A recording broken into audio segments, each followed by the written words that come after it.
You're listening to the Full Contact Poker Podcast with Daniel Negreanu. And now your host, Daniel Negreanu. I'm super excited to close the show with the person that helped me personally in so many ways, within the game, outside of the game, living a balanced life. I remember the first call I had with her, and, she was trying to get my vision for what my dream life was, and she walked me down this vision, and I was explaining what it looked like, and ultimately it got to the point where I was like, I had all these excuses why I couldn't live my dream life now. Oh, because I travel, I'd love to play soccer at home and be on a schedule, but I always go on these road trips and travel these tournaments. And, ultimately I got down the rabbit hole with her and realized, like, I could live my dream life right now. And ever since, I've really set up my life in a balanced way where I still enjoy playing the circuit, traveling to Monte Carlo for the big tournaments, the Bahamas event, of course, playing the World Series of Poker Grind. But outside of that, I have such a balanced life of joy in, going to the gym and playing soccer 3 times a week and, a good network of friends and, doing a lot of philanthropic work for, charity events like St. Jude Children's Hospital and the other great charities that, poker tournaments help, donate to and, create awareness for. So she's really helped me realize that I was already very, very happy. I've been a very lucky man. I've had, great parents. I was raised in a, what I would describe as the perfect household by 2 couldn't be more loving parents. And I was already there, and then my agent, Brian Boswell, said, hey, man, you should try doing this course thing.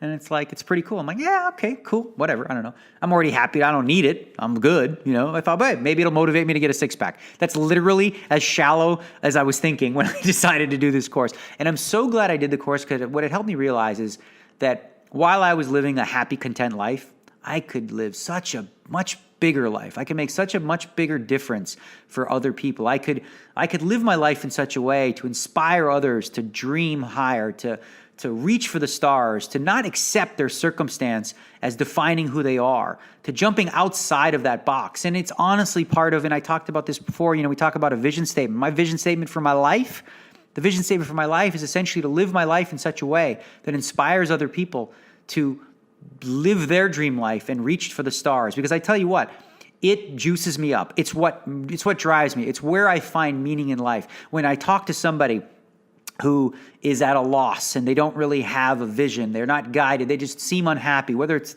in poker or otherwise, and I find a way to ignite a passion or inspire them somehow to snap out of that, there's no better gift. There's just no better gift. And the coach that we're going to speak to now is a gift to the world. She is an amazing woman. She's been she was a very successful businessman before taking up, coaching and creating ChoiceCenter in Las Vegas, who many poker players have gone through over the years, and I myself being one of them. And I continue to host some calls occasionally. I do some coaching there myself because I really like to give back whenever I can. And she's a really remarkable woman who, despite not being a poker player, right, certainly knows enough about the poker player mind, especially now after having worked with so many of us in terms of the obstacles we face. And she's going to share some of those, common obstacles that she hears from various poker players she's worked with. And very, very excited to speak to her after the break.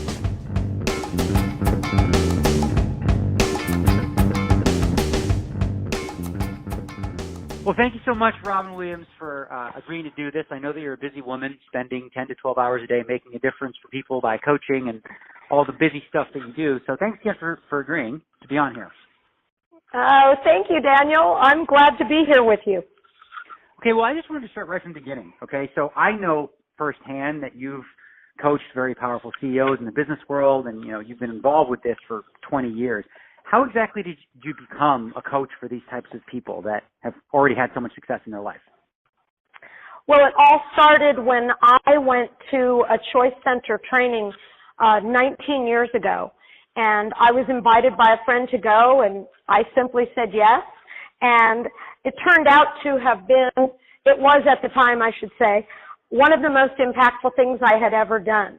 And I loved the experience. I learned so much about myself, and it deeply impacted literally every domain of my life, the way that I made choices and decisions, and ultimately my results started to shoot to the moon.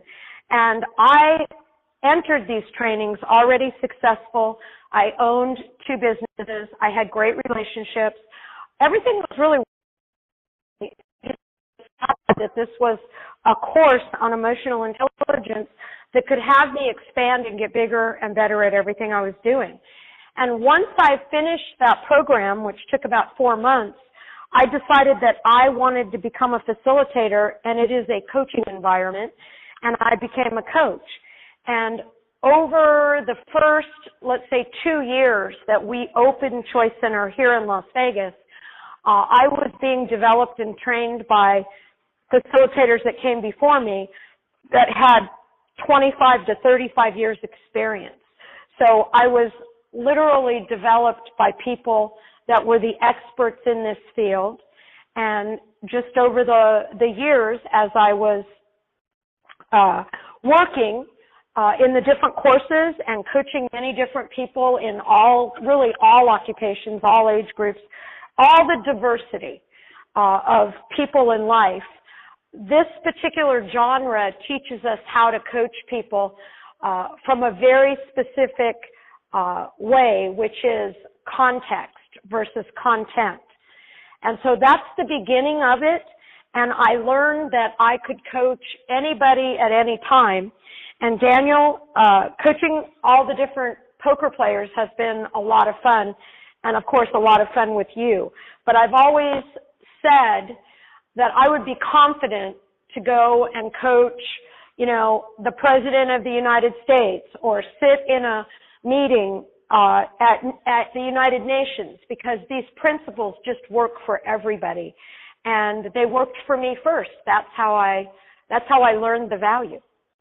Well, that's a good segue to my next question, which was like, I know that, for me, you were my personal coach and, helped me in so many areas. And I always wondered, like, how are you able, or I guess for the people listening, how are you able to coach somebody about a topic or a subject that's not your genre? Like, you're not a poker player. You never knew really anything about the game. So how are you able to coach me on being a better poker player despite not really having an understanding of how poker works? Okay, that's a great question. I get asked that a lot. The heartbeat of that is that I am coaching from a context of what it is you want, what's your goal. So when we're coaching you in a poker situation, in a poker game, you have a goal, and I'm coaching you to that goal. And you're right, I had never played poker, and I had no knowledge about how the game of poker actually is played, but I never coached you, as you know, on how to play poker. I coach based on what works and what doesn't. And instead of starting with what do you do that works and what do you do that doesn't work, we start with how are you being when you're sitting at a poker table, when you're making your choices? What are you focused on? How are you being about it? Who are you being sitting at the poker table? Are you focused? Are you clear in your intention about what the purpose is in every given moment? So in other words, it's really important to be present. And so what I basically coach is the context of what it will take to get from where you are to where you want to be. That could apply to anybody in any game. In the game of poker, you're the world's greatest poker player. So you are the expert on poker. What my expertise is and what I give you is how to learn to be in your best personal practices. And how that works, it starts before you're at the game, at the table. It works as an everyday coaching relationship, or every week, or while you're in a tournament. Different people coach different ways, but it's about what are your best practices. So Daniel, I could probably ask you, what's the best practices that you learned worked for you to be at your best when you're at the poker table? Oh, here she goes. She's coaching me now. You can't help it. You get the coaching hat out right away. it makes me think about, it's actually, again, a good segue to the next question, which was, how do you deal with people who are resistant? Because I remember specifically essentially fighting you for 2 hours while I was in Australia, and I was determined to make you wrong about everything you were suggesting. You were talking about, goal setting, declaring intention, and I was very resistant to everything you said. Of course, after the 2-hour call, I played the main event in Australia and just happened to win my 5th bracelet, employing all the way begrudging and saying, yeah, this is a bunch of crap. I don't buy it into this stuff, right? So how do you deal with somebody who just says, nope, that's not how it is? They're very resistant to what you're, working with them on. How do you deal with that? Well, rule number one as a coach is don't take anything personal. And whatever's going on between myself and a client, they're going to have their best and they're going to have their worst. And no matter where we're at, I'm just neutral. It's not about me. It's about you. And so I'm just listening for what could get in your way and asking questions so that I can have you uncover and discover where you need to focus bigger, where we need to shine the light, what you need to shift up, and that's through a series of questions. So specifically, I think I'm answering your question about how do I handle that. That excitement and that resistance that you're speaking about, if you didn't think that what we were doing in the coaching could end up being valuable, you wouldn't have bothered having the conversation. So what I know is in that conversation, whatever you're up against, whatever you're trying to figure out, my job is to ask questions until you do figure it out. And you did, obviously. And then that's what we call a breakthrough. On the other side of a series of questions in a coaching conversation, you'll reveal the answer to yourself. And so you could probably best speak about that day, how that shifted from I'm full of shit to it's, mystery to exactly what happened. And it's really what I started with, that when I'm coaching somebody, they wouldn't be looking to have a coach unless they knew they could get better. And that's a coach's job. A coach's job is to have the client, or in your case, the player, win. And so it's just really 100% focus on you, 100% focus on what you say you want. And we go through series of questions until you uncover that. And it's like bells ring and, bells go off. It's like, oh my gosh, I didn't see that. And so that's it. Yeah, no, that's definitely what my experience of it was. Like, it never felt like you were giving me advice or telling me what to do. You were simply continually asking questions that had me wake up to different things. And you occasionally mention things. I'm like, that's not how poker works. I can't declare my intention and goal set in a poker tournament. The aces lose to 9 do sometimes. And you're like, whatever. So I wonder, you spoke earlier about goal setting and, what people want. And also you talked about declaring your intention. And I know that in the poker community, there was a period where I was declaring my intentions on Twitter, and everyone, they're sort of mocking me, which is fine because I'm okay with it now. I get it now. But, originally I wasn't sure and I wasn't clear on what's the difference between goal setting and declaring an intention. Like, do you see a difference there, and how would you describe it?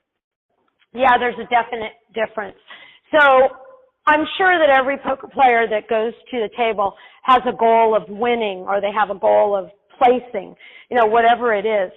When you're working with a coach in the world of emotional intelligence, a declaration has a very distinct definition to it.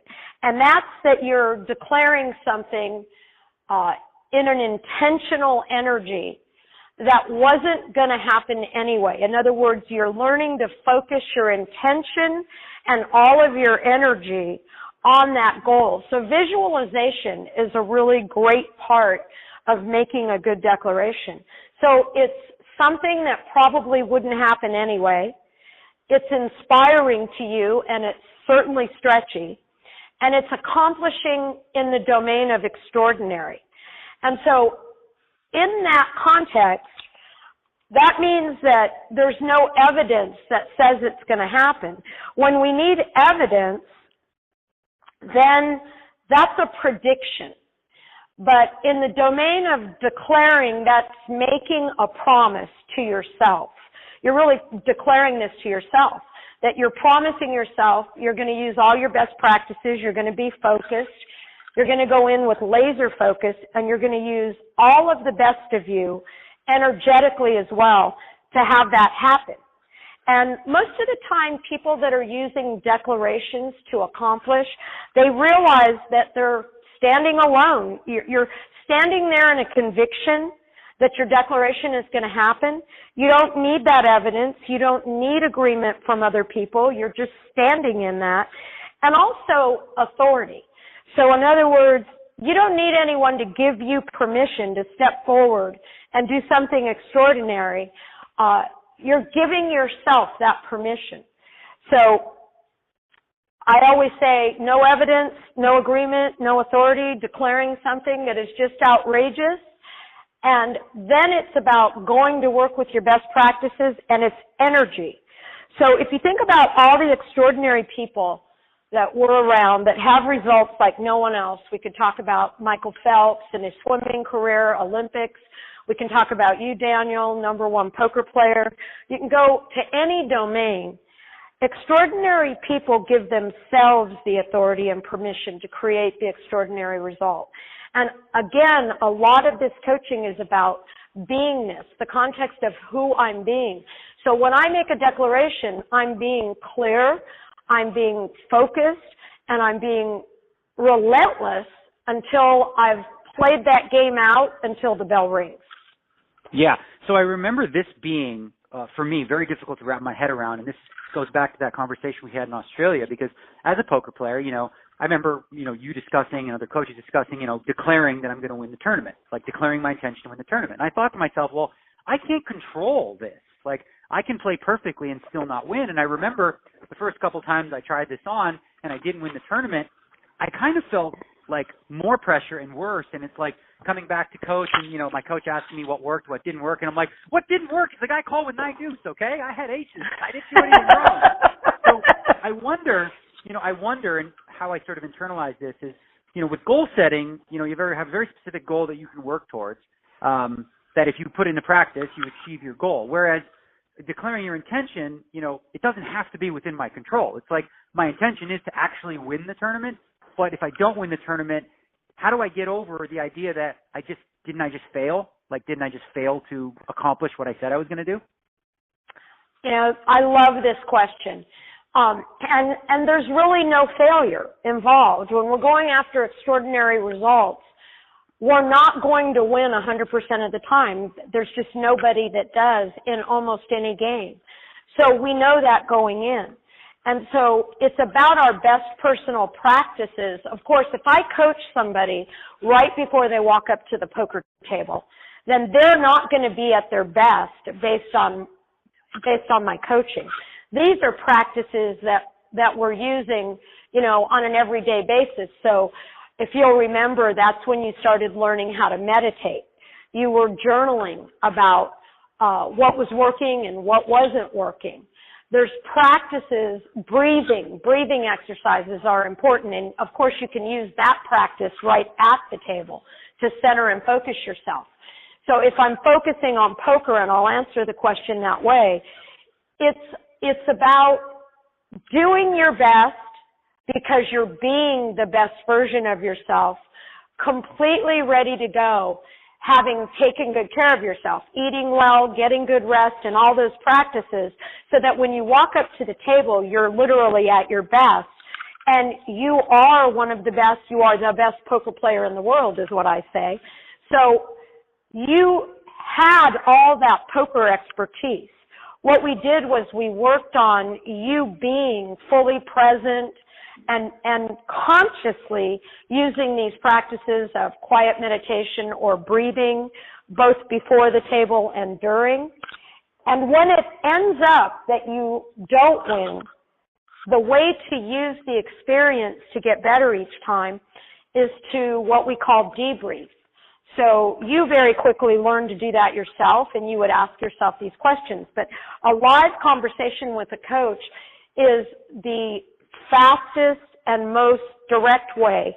And you're simply asking yourself what didn't work. Exactly, what you were laughing about. The cards got dealt and it didn't work.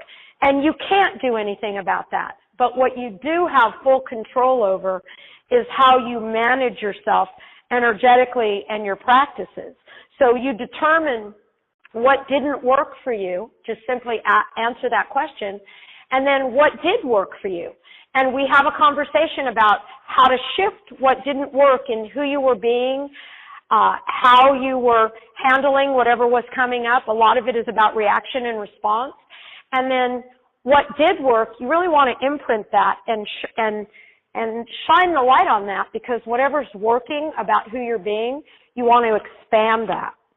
Does that give you the full answer you're looking for, Daniel? No, absolutely. That's a fabulous answer. And I remember, as I was going through this practice and obviously having to shift my thinking and ways of approaching this sort of thing, and in terms of the guilt I felt for not winning, was the real big breakthrough I had was detaching myself from the actual result and focusing on the journey. And then, like you said, with the debrief, saying, what didn't work.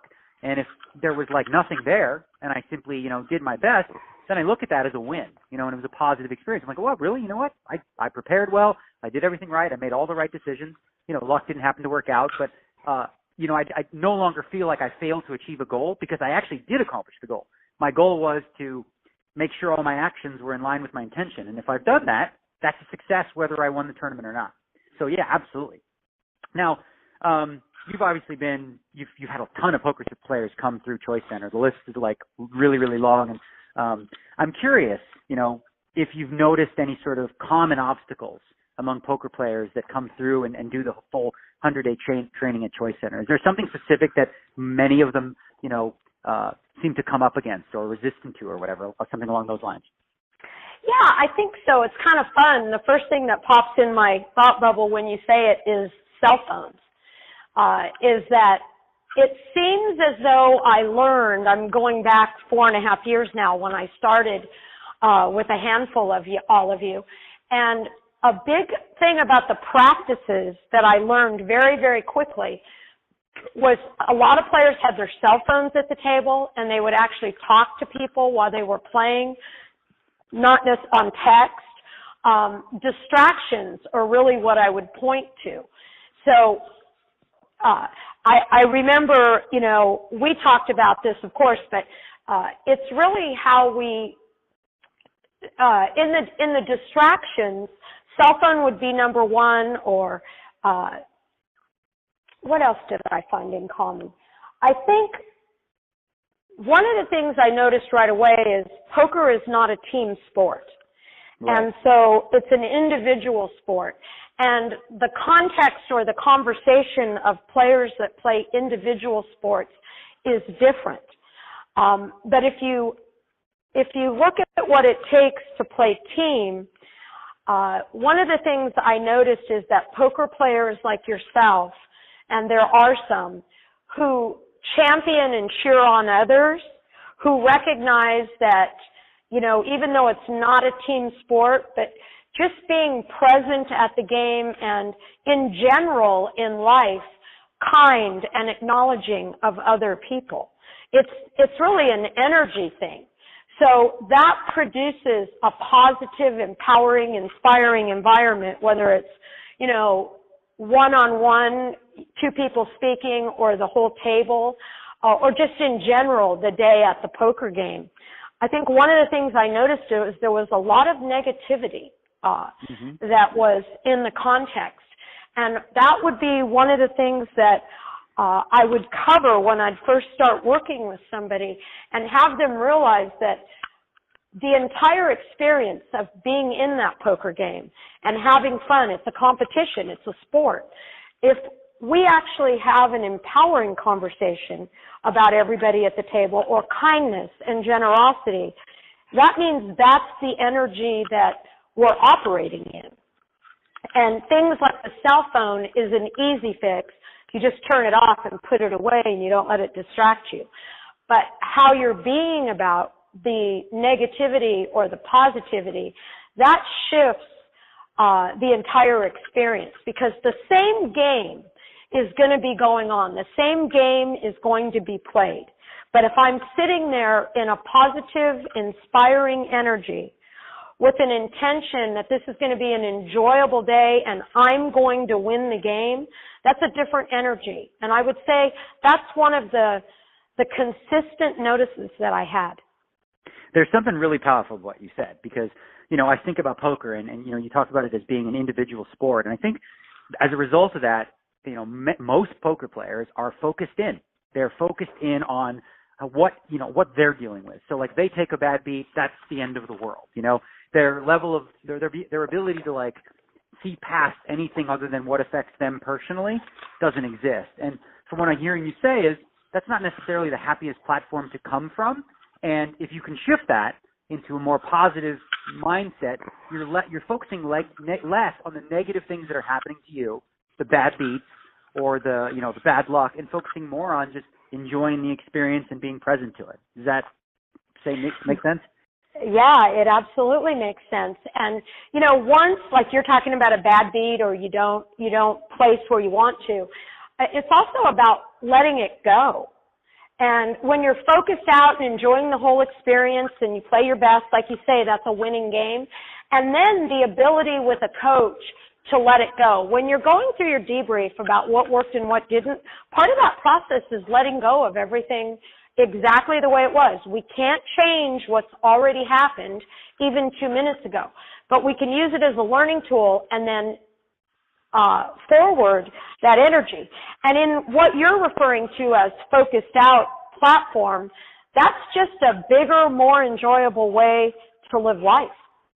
No, absolutely. Yeah. And, part of the reason that I decided to do this podcast was of late, there's been some naysayers on, the value of mental preparation and, the idea that focus on all that matters is getting better at poker. All this new age stuff is mumbo jumbo. Even they went even to the level of saying that it could be harmful, like all this kind of thing. Like, what would you say to the naysayers who basically say this is all a crock and that, to be a good poker player, just focus on playing better? I love the opportunity to answer the question.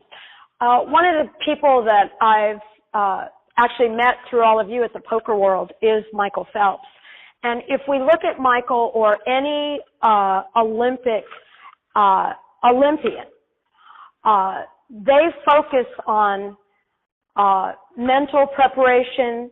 It's full-on nutrition and exercise and obviously workouts specific to whatever sport they're in, eating well, healthy nutrition, supplements, and focus on visualization, which I use a lot in meditation when I'm working with my clients.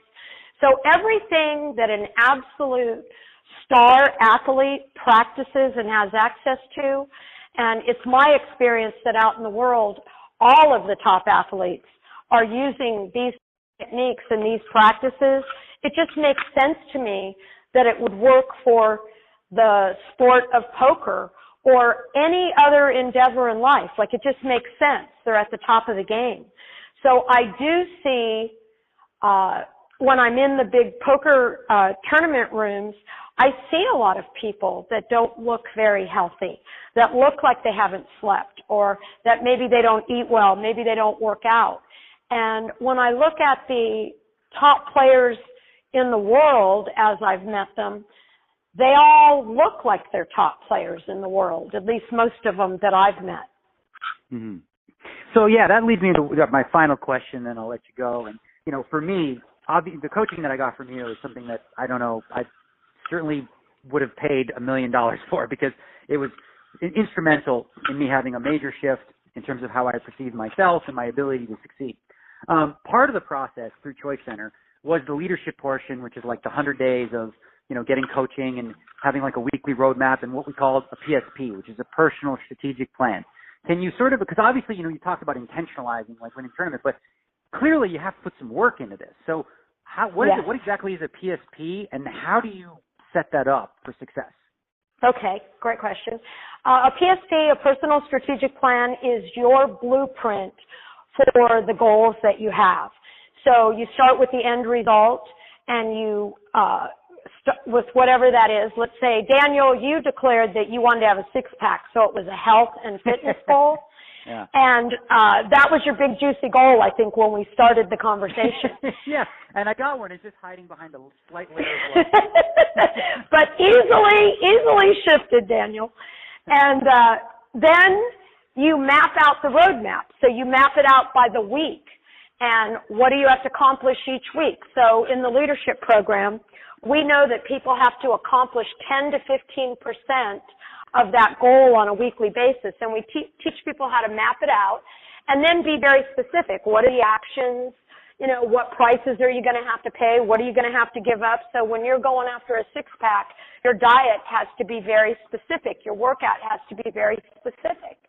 And what's important when you're following a PSP, which is really a stretchy goal roadmap, is that you're celebrating the small wins every single day, because it's very easy to get caught up in the what's not working, this isn't going as fast as I thought. And we just have the nature as human beings to focus on what's not more. And so you want to celebrate every day, every week, every month. And it's really teaching people how to lay out an incremental plan to a goal. And it works. And what's inherently valuable in our program is the accountability that a coach provides. So we all know this because it's spoken out loud in the sports world so much. A coach can see what the player can't see in themselves. And a coach can hear, you know, what's not working and then determine through questions what the shift is that's needed. So that strategic plan is a roadmap, but the real key to the success in the program or in having a coach is that you give permission to the coach to hold you accountable. Because it'll be like, hold on a minute, you're off track here on your, you know, diet plan and your exercise so far 2 days this week. Let's just be reminded, let's go back to why you made this declaration, and let's see if we can get back on track. So it's really about the accountability model. Right, that was the most valuable part. Like so for example, a lot of people start workouts, a lot of people start plans, and then, you know, week 1, yes, I'm gung-ho, I'm doing it. You know, week 2, I'm there. And then week 3, stuff happens, life happens. You know, now you're off track. You didn't do the workouts you're supposed to. So as a coach, like when you talk about accountability, like how do you get somebody to get back on track when they feel like they've already failed and screwed up? You know, that's just a basic answer about how you get to anything. And that is you have to have a vision, Daniel. And so we've had so many conversations about this. And a vision could be about this 1 year, this is what I'm going to accomplish, obviously, or this is my legacy in life. But a vision also has to be in play on a daily basis. So that 10 to 15% a week that we talk about, that's putting the end result vision in play. And you're actually being and doing your vision every single day. So it has to be driven by a bigger picture than just the immediate gratification, which the celebrations every day, that's an immediate gratification to feel like you're celebrating. But you've got to be working towards that big vision goal in order to call yourself back on track. And, you know, this is off track, Daniel, from sports or poker, but one of the stories that I like to teach with is about those 30 miners in Chile that were in the caved mine, and nobody in the world had ever figured out how to get miners out of a cave at that point in time before they would die from lack of oxygen. And if you watch that whole story unfold, the president of Chile was an entrepreneur before he was in politics. He was a businessman. And he knew the power of just not stopping. He had a mission to bring those men up alive, and he literally enrolled the world versus television, via television, I should say. And there were people from NASA working on the food. There were engineers working on the mechanism to bring them up. And this story is something that had never occurred before. And one man enrolled people in his vision, and he just kept pressing and pressing. And the press was camped out at that site. I don't remember exactly how many days it was before they came up, but I want to say it was like 59 or 60. And by the calculations made, those men were going to run out of oxygen before they could get them out. But with all of the collaboration that came in from around the world, they pulled off a miracle that wasn't going to happen anyway. And that's what it takes. Now, that's on a grand scale, and it gets our attention because it's about people's lives. And when we started seeing those men come up in that tube and come out of that disaster one by one, and they did all of them, that's an example of people being extraordinary and doing whatever it takes. And I think the translation is, we do that during catastrophes. Well, if we learn to implement those same personal practices and ground rules and outrageousness, and we're not stopping until the bell rings, that's what produces extraordinary results everywhere. Well, that's a beautifully illustrated example of declaring an intention without any evidence that you can succeed, but he was committed to find a way, enrolled the world, and somehow got those minors up. So I want to thank you for sharing that, and thank you for who you are for people, the difference you make through the course at ChoiceCenter, and all the coaching that you do outside of that, and just who you've been for me in terms of as a friend, as a mentor, and somebody that I've fought with hard, and as a result had major breakthroughs. So thanks so much for sharing, and just for anyone else that's interested that hasn't gone yet to ChoiceCenter, what are you waiting for? So thanks again, Robyn, for agreeing to do this. Thank you, Daniel. And if I could add this, one of the rewards of this work in coaching, I'm going to give you a little bit of acknowledgement here, is when you came out of ChoiceCenter, you had so many accomplishments. But one of the accomplishments that I'm always so proud to talk about is you've always been a giver and a philanthropist, but how you reorganized and created the Daniel Negreanu Celebrity Poker Tournament and made that an annual event in your life. And, we did our legacy project at ChoiceCenter, and your team raised over $280,000 cash in 7 days. And you were a big leader on that, teaching everybody the grassroots method and leading. And you took that learning and you went out in the world. And, I just saw the other day that you're giving a tournament with a group of guys that are a fraternity at UNLV. You do the St. Jude poker tournament. I think the number was over $350,000, the first tournament. That's the kind of reward where you took everything that you learned and took your philanthropy level to a whole new galaxy of giving. And when you do that, you teach other people the value and that it really is simple to give back. It doesn't take a lot of time or money for one person when you gather a group of people to do something like that. So I want to say that while I'm very proud of you in your poker career, and I know this is going to be an incredible poker season for you in 2017, because I've set my intention on it. I'm also very, very proud to be your partner and do the work we do out in the world. So thank you for who you are. Well, thank you very much for the kind compliments. And, it's funny, in closing, you talk about being outward focused and doing things for other people. And it's ironic and it seems strange that to achieve personal goals, I've learned that to achieve personal goals, things in my life, the route to get there is help other people. It doesn't seem like it would make a lot of sense, but it seems to work for me. I'm happier when I'm helping other people. When I'm happier, I'm more likely to, compete at a high level and do the things that I think are important in the world. And I know that you've lived the last 20 years of your life essentially, in that, helping other people. And it's a life worth living, I think, yeah?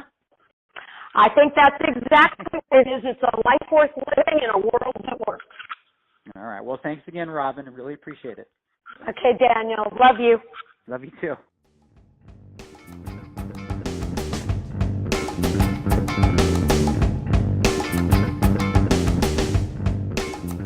Wow, guys, I don't know about you, but I'm inspired. I'm ready to go kick some butt. And speaking of kicking some butt, by the time you hear this, it'll be Tuesday, and I'll be in Monte Carlo. We actually recorded this Friday night. I wanted to make sure that we got it all prepped and ready, look shiny, edit out some water sipping. That is pretty common with me, as you guys know. So excited to share with you guys my results from Monte Carlo. Hope you really got something out of this. And as I said, if any of the four coaches tonight spoke to you, I feel like it's like we could have like a reality show, like who's voted off this week. No, but I think they all come from such very different places, right? that hopefully, for those of you out there, you find one of these 4 to decide for yourself, like, what makes sense for me. Obviously, with Robyn Williams, the course Choice Center is always available, to do. I think it costs $2,400 to $2,700. I'm not sure. I think it's $2,700, but you can basically almost always get the discount for $300 if you sign up in advance. And I think you can go to the website too, ChoiceCenter.com, for a free coaching call. As I said, I've hosted a lot of calls where, graduates or people that are going through the course share kind of their experience, what they're getting. This is something that's like, it's not a poker course. You're not going to learn anything about ace queen, right? Because I certainly didn't. But it's something that, I look at it this way, like, worst case scenario is like you're out $2,400, and if that, if that's too much for you, totally get it. Maybe not something you want to do right now, but if it's not something that would like change your life, this potentially could, So if you're in that financial position, I look at it like, worst case scenario, you go do a few weekends of something, you don't like it, you're like, okay, well, I'm exactly where I'm at, right? Best case scenario, maybe, just maybe, what if this is the thing that opens up the possibilities that you maybe didn't see for yourself before? I know that it has for me, and I know that it has for many friends and family that have gone through the course. So I'll be in Monte Carlo for the next 2 weeks, really taking in all the stuff I learned from all the different mental coaches tonight. I certainly think there's a ton of value in this. Obviously, don't skip out on your study. Don't go straight to the dessert without making sure you eat your vegetables, your Brussels sprouts, all the stuff. You got to put in the work. But once you're at that point, I actually find, like I said, it worked backwards for me.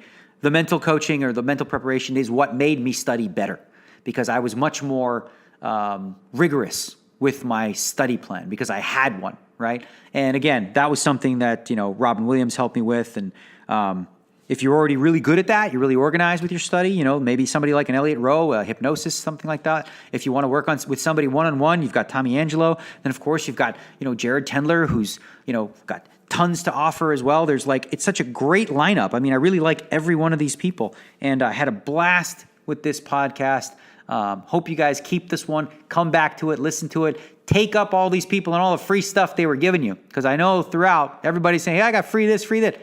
Take advantage, just like this thing. It's totally free. And if you don't like it, I'm going to steal a line from Sarah Grant. No, I'm not going to. She has this line at the end of her podcast. That would be a good way to finish. If you don't like it, don't bleep and listen. I'm bleeping now after saying M and F in this earlier, right? You know why? Because I'm getting enlightened. I'm getting to the point where, I don't need to use curse words. I'm going to go meditate in the corner right now. Namaste. Have a good night, everybody. Cheers.